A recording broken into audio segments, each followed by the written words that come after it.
In the last century, the history of humanity has had its highs and lows. One of the lows was Italian justice, when in 1924 Alcide de Gasperi got sent to jail.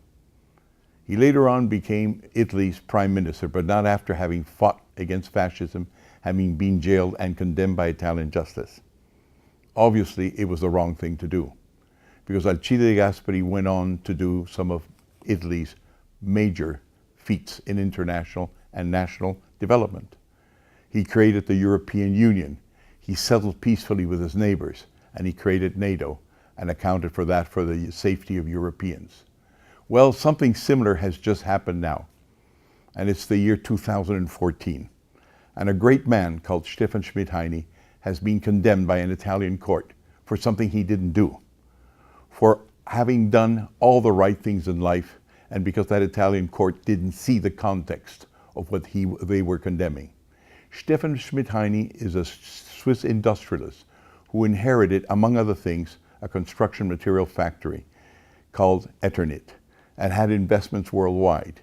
He was the first one to recognize that asbestos was the wrong kind of material, and in spite of the fact that it wasn't scientifically proved that it could be pernicious to those people who worked there, he went and got rid of asbestos before anybody did, even before his own government, the Swiss government, condemned it in 1990. He went on also to create and help with the Rio Summit for Sustainable Development, because he realized that sometimes industry just doesn't know what it's doing and cannot foresee what is going to happen. And he went on and created the Business Council for Sustainable Development, where he got all the large conglomerates of the world to agree that one could develop without poison, that one could develop in a friendly atmosphere to nature. He not only did that, he coined the word eco-efficiency. You can be efficient while fighting for ecology. He tried to make it clear that there was no such thing as profitability if there was a minus on the productivity side of business. In my case, he helped us fight, among other things, against coca, finding a way to substitute coca, which is an ingredient for cocaine. And he did that in spite of the fact that he, of course, would have faced the possible death sentence of cartels.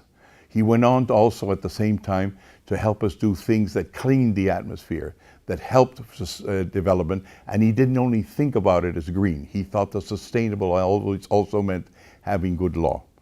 Well, at this time, it's a pity, but that hasn't been taken into account by Italian courts. Just like with Alcide de Gasperi, they've made a huge mistake. And there is time to redress that. And that goes beyond courts, it goes beyond lawyers, and it goes beyond judges. It's up to humanity to make sure that globalizing justice doesn't mean globalizing injustice. Something wrong has been done, and there's plenty of evidence available that there's been a short view by Italian courts, and we must find a way to redress that.